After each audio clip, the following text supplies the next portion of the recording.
Good day mga idol, for today's video ay isasama ko kayo para bisitahin at puntahan yung dalawang taong napaka-importante sa buhay ko.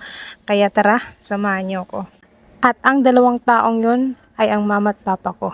O baka mapaisip kayo, ba't sila lang nakalibing dyan?